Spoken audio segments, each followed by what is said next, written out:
The fastest growing businesses and most successful people in the world all have one unfair advantage, and that advantage is speed. I discovered this the hard way when I went from being broke and I was frustrated to finally being able to build multi-million-dollar companies. Not because I got smarter. I would say I'm not any smarter. I got faster. So if you are sick of watching other people pass you by, these are my 6 principles to help you learn anything faster than 99% of people. Number 1 is that fast feedback equates to fast learning. Speed without feedback is just chaos. And that brings me to this principle. The difference between winners and losers is not talent, is how quickly they get the reality to slap them in the face. So here's how I test everything now. Instead of asking myself, my team, calling people, will this work? Do you think this will work? Does this sound like a good idea? I ask, if I had to know whether this works or not in the next 7 days, what is the fastest way that I could find out? And that question has changed everything for me, for my life, for my business. Instead of building a full product, I would create a landing page and see who clicks the buy now button. Instead of perfecting a 50-slide presentation, I test the core idea with 3 people over lunch. I say, would you want to listen to this? Instead of overthinking somebody that I'm going to hire for weeks, I say, let's just give them a small project and then see how they handle it. And this is what I learned, is that reality and testing is your ultimate teacher. Everyone has a great idea on paper and in theory, but until you test it, until you take the first step, you just don't know. And most people, here's the thing, they think in quarters and years, where speed learners, they think in days and weeks. So the faster that you can get a yes or a no, confirmation of if it works or if it doesn't, the faster that you know, either I pivot or I double down on it. And so that's why, for example, when I'm talking about, is this the right workout plan for me? Is this the right diet for me? Is this the right direction for my company? No matter how big it is, how do we figure out in 7 days? And so you design every test for speed, not perfection. Is this probably the person I should marry? Is this likely going to be a workout plan that will get me to lose weight?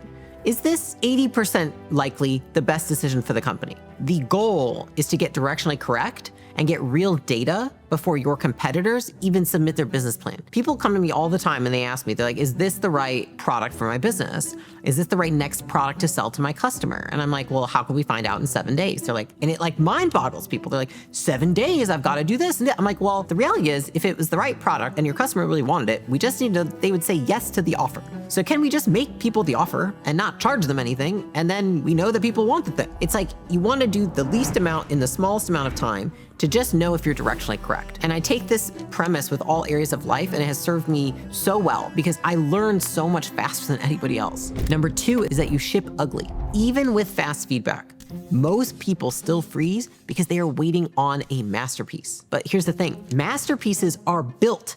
They're not born. They don't come out of nowhere. If you are not slightly embarrassed by version 1.0, you have launched too late. So here's what I tell myself, this helps me a lot. I call it the first floppy pancake principle. You know when you're making pancakes and there's the first pancake, it's always ugly, it like burns on one side, it soaks up all the butter on the pan, it's like raw on one side, burnt on the other, and it looks like it like just got rolled over by a truck. The thing is that you make that pancake and you know that the first pancake always looks the worst because it soaks up all the butter, the pan's like heating up still, like it just always is the worst one. But you don't throw out the whole batch. You're like, okay, I'm gonna flip another one and then another one. And by the 5th pancake, you realize that you've got like IHOP style pancakes, like they're looking pretty freaking good. And so every product launch, every piece of content, every business idea, they are all floppy pancakes at first. But most people spend months trying to get the first pancake to be the best pancake instead of saying number 50 might be the best. And here's the thing, you can't even improve a product that doesn't exist. You cannot get market feedback for something if you're still perfecting in your head. How do you know the pancake's good if nobody eats it? You don't. Maybe the first pancake tastes amazing and the 5th one tastes like you don't know. And so what I would tell you guys is you need to embrace the floppy pancake. I tell people all the time, I'm like, you cannot be afraid of falling on your ass in front of other people. Otherwise, you will never make it in business. Yes, people get to see that publicly, but I also have the success I do because I'm willing to do that. And so the reality is the person who ships 10 imperfect versions is always going to beat the person that's still polishing number 1. Number 3 is cut your deadlines in half. You want to force yourself to be into floppy pancake mode? You need to use this tool, okay? The fastest way to get faster is to give yourself half the time that you think is needed. This is something that I do with myself all the time because I tend to be the type of person that's like, it'll take me 3 weeks to do this. But the reality is that it won't take me 3 weeks. It might take me 3 hours, okay? And so I've learned to use Parkinson's law against myself. Parkinson's law is work expands to fill the time available. So for me, this is what I know. If I think that something will take me 2 weeks, I give myself 1. If I think it's gonna take 4 hours, I give myself 2. And here's what I have seen happen. I become more innovative. I stop polishing things that don't actually matter. I focus on only the things that actually move the needle. I make decisions faster. And so for example, last month I had to prepare for a $2 million pitch. And normally I would spend 3-4 weeks obsessing over every little slide. And instead I said, I'm gonna do what my husband does, who doesn't prepare at all. And I was like, I'm gonna give myself 3 days. That's it. 3 days to think about it. I'm gonna do the 3 days prior to it. So it's like really feeling like it's close. It's like at the line. And ironically, it was the best pitch that I'd ever given. And now why was that? Because I only focused on the things that mattered instead of like 30 things that didn't have anything to do with it, which also, when you focus on the 30 things, they're usually things that don't matter and they distract you from the things that do. So you're actually stealing your attention from the things that are gonna move the needle, which is the worst part of this. And so what this taught me for myself and what I've learned through enacting this process is that time pressure doesn't create stress. It creates clarity, because the less time you have, the faster you actually figure out what matters. And so right now, if you have deadlines, if you have projects you're working on, cut it all in half. Cut it in half. It's a fun thing that I like to do with meetings is that I'll just go through everyone's and be like, cut everything in half. And the team's like, oh gosh, she's at it again. But I'm like, I just wanna see, can I still get it done? Can we still solve the problems with half the time? And I will bet you that you will still get it done, but you will feel more focused, you will feel less analysis paralysis, and you will realize that speed comes from working sharper, working in smaller segments, not longer hours. Number 4 is that success is your biggest enemy. The moment that you start winning is the exact moment that people lose everything. Comfort is the killer of champions. Imagine this, Alex and myself, we are pulling in like $300,000 a month from our kitchen table. Life is good. We just got married. We went from being broke and being in debt to like having $300,000 a month, working from our kitchen table, 1 assistant. Life felt good. I remember we were like, we can finally get appetizers and guac at Chipotle. This is amazing. Then we got invited to a mastermind. And at that mastermind, everybody there was making like 8 figures a year, and we were still like making, low 7s. And I remember we go up there and we tell everybody what's going on with the business and how easy it feels and how much money we're making, how fast it's growing. And it's amazing. We've only got like 2 people working with us. And I remember this guy with a $50 million company pulls me aside at the event. He said something and it gave me chills and unfortunately sticks with me to this day. He looked at me, he said, kid, if making money feels easy right now, that's your biggest red flag. Because while you're celebrating, somebody hungrier than you is studying your playbook, raising capital, hiring people, and planning to bury you. And I remember that moment, it was like, the honeymoon's over. It hit me like a freight train. I was like, oh, I got snapped out of whatever I was in, like the post-marriage excitement, like everything feels good, we're not struggling anymore. I was like, oh my gosh, I realized that I had already started coasting. I was taking longer lunches, we were getting guac at Chipotle, I was sleeping in, I was thinking that I'd made it. And this is the truth. Success doesn't give you permission to slow down. It's actually a warning sign that you need to accelerate. If you really think about it, right? The graveyard of businesses are filled with companies that got comfortable. Think Blockbuster, think Kodak, think BlackBerry. They all had their moment where they felt invincible, they felt unstoppable, but then they didn't get ahead. And that's the thing, speed is not just about getting ahead, it's about staying ahead. And so what I want you to learn from this is that when things feel easy, when success feels easy, that's your cue to press harder on the gas pedal. And the people who are outpacing you, they are not smarter than you. They are just moving faster than you.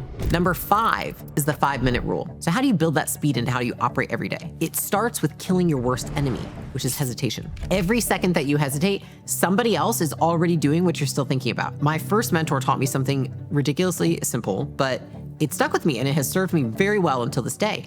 He said, if it takes less than 5 minutes and you have 5 minutes, you do it now. You hear, oh, I'll do that, later. I'll write that on my list. Why don't you just do it now? Don't gotta write it down if you can just do it at this exact moment. I remember he said to me, he said, every time you say I'll do it later, you're paying compound interest on procrastination, and that interest is what will bankrupt you. It kind of hit me. I was like, hesitation isn't just delay. It's literally theft. It's stealing from your future self. And I realized that I was actually pretty bad at this. I would spend all this time trying to gather new information, like trying to figure out what other people are doing, trying to make sure I had the perfect move, the perfect plan, like just get more information on it. While my competitors and people who were gonna beat me, they were out there testing things, gathering real world results. And when I realized after I shifted into learning how to do this and go faster, is that clarity does not come from thinking harder. It also doesn't come from thinking more. It comes from doing things faster and testing things. So here's what I would give to you. If it takes less than 5 minutes, do it immediately. There's no need to write it down and have a 15 to-do list if you can just do half those things right now. And you can see how this one tiny habit transforms your entire momentum, because now I realize my whole life has now been run that way. If it's like, oh, I gotta order groceries, I've gotta get back to that person, I've gotta send that email. All right, well, do you have 20 minutes now? Well, fuck it. What's wrong with right now? Why can't you just do it now? And then you realize that so often there's just a tiny bit of friction between us and the task, and we allow that friction to let us put it on our to-do list. But the reality is that most of the time, we just have 5 minutes. The last piece is that you want to love the destination, not the GPS to get you there. Okay, this is the final secret that separates speed learners from speed crashers, if you may say, okay?